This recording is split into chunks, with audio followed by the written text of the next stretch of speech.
Unfortunately, I can't say I felt that way. I mean, I think everyone would expect us to be immortals and to live up to a result that everyone expects and lose the first game and win the second game in the fashion that we did is. I'm joined by Isles after defeating Immortals, which honestly looked like you guys were about to lose. But again, Immortals has made everyone feel that way. But they're unable to close out most of their games. How did it feel after game one? Did you were you actually nervous? Were you like scared? Were you lacking in confidence? I want to sort of get your feelings on that. Well, obviously, this game doesn't really have many playoff implications besides side selection. So, I mean, from their perspective and our perspective, the game today did not matter that much. That doesn't mean we weren't taking it seriously or they weren't either, but I don't really feel nervous about the result regardless. So, I still think in game 2 and 3, I could play like without some external pressure. But I mean, the game 1 and 2 from us are obviously like pretty awful games. There were like so many small mistakes, and especially in the second game where we had like such a huge lead, it was really difficult to progress the game, which is some of the issues that we've had against some of the other teams too. Like in our series versus Shopify, it was a similar story where even like we played a game with Ziggs and we were up like 4 or 5k gold, but just couldn't play the map. And the same sort of thing happened in the second game. So just thinking about how we can refine our problems again, refine our Yeah, refine our game, I guess. your team is in a unique situation where not many people are playing Ziggs bot, but Sven is playing Ziggs bot, and then giving the Zeri over to Jensen. And then game two, he takes the Zeri, so you can kind of flex the Zeri. A lot of people are, but not so many players are playing Ziggs bot. APA is playing it mid. What is what's like the difference between playing a Zeri in the mid lane versus the bot lane, or a Ziggs in the mid versus the bot? Well, I think it's kind of like a preference pick. Like a lot of the really good teams will just have Ezreal Ash banned.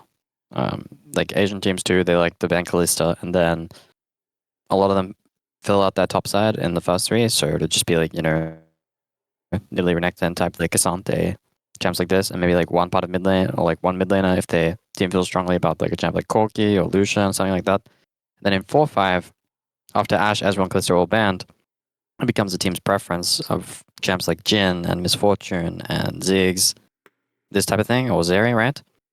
So for our team, like we are a team that likes playing Ziggs, and Jensen has like an affinity for Zeri mid. I think it's really good on side. Like Zeri is a side laner compared to a champ on mid, still perform a similar role. Like it's a really safe champ inside that pushes waves really easily. A lot of champs have like a lot of trouble like running into it, which we weren't really able to experience in the first game because K'Sante was so far ahead. But regardless, Zeri is usually really safe on side and it can push most lanes. Whereas on ADC, it will just stay mid and do the same role, where it will just connect to fights by skating over walls and try to play it to push mid and just join fights that way.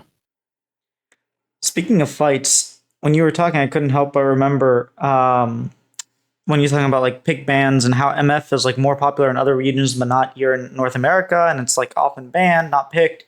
And we had Tactical play it, and I will say that Tactical has a tendency of like overstepping. But today he was being called out for overstepping on that MF game, and throwing, and I didn't necessarily feel it might be the same situation. Like his entire team was there bot lane when you landed that hook, and that hook looked like it wasn't even gonna hit. But you did hit it, and he dies. And maybe you could argue that he should have flashed. What it when I'm playing solo queue and I come back from like 10k cooldown and like double inhib and whatnot, I feel so hyped. How did you feel when you made the game-winning play? You hit that hook on MF. I, unfortunately, I can't say I felt that way. I mean, I think everyone would expect us to be immortals and to live up to a result that everyone expects and lose the first game and win the second game in the fashion that we did is, it's not a jump for joy or leap for joy or something like that. Like it's nice to win. Like when you do something, it feels like you do something. But I didn't really feel like it was me that created an issue or we forced something as a team. It was like well played. It was he's bad type of situation, you know. But I kind of have that personality trait where I always say that a lot. I'll say this guy's bad, not I'm good type of thing. But truthfully, he really is bad for dying to that. So Yeah, it's quite unfortunate to see Immortals season, and probably, I mean, this is looking into the future, but that was probably their last game. Or I guess game three was probably their last game. Moving into playoffs, Immortals and Shopify unfortunately didn't make it. You guys are playing 100 Thieves. The top three teams, the top three dogs are C9, FlyQuest, and Team Liquid. And obviously, you guys believe that you'll make it to Worlds. I'd be surprised if I asked you, hey, do you think you're making it? And you'd say no. Which one of those three teams are you guys knocking out? um, well, historically, whenever I played against FlyQuest, I thought it was the hardest, but it's so hard to say stylistically, like which is best or worse for us and whatnot. When we played against all of them in regular split, FlyQuest was by far the hardest. But the games that they've lost to lower tier teams, like Energy, for example, it was just through like freak mistakes, you know, like just random stuff happening, just like lane is falling so far behind that the game becomes unplayable. And I mean, the series that we played versus them was definitely like a weak series from us. I didn't really feel prepared personally. I don't think my teammates did either. So I wouldn't say like how we played was our best. I think they played well, but I wouldn't say they're the easiest opponent either. I think when we played against TL, that was like the most maybe like winnable series. I mean, C9, our first series was the very first series. Both teams were pretty new to the scene, so I'm not really sure like whose trajectory has been like really superior or like what happened to put them, you know, second place in the standings. But it was so long ago that it's like it doesn't really matter to me how it went. But versus TL, it felt very winnable. Like the first game that we played versus them, there was like a lane swap that they just completely earned us in. Like we were down like a ridiculous amount of gold and pressure in early game.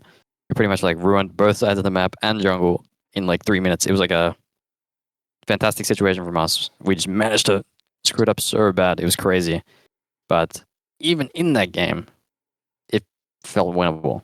Like, I mean, I would argue we had a pretty big draft advantage, but the game felt winnable.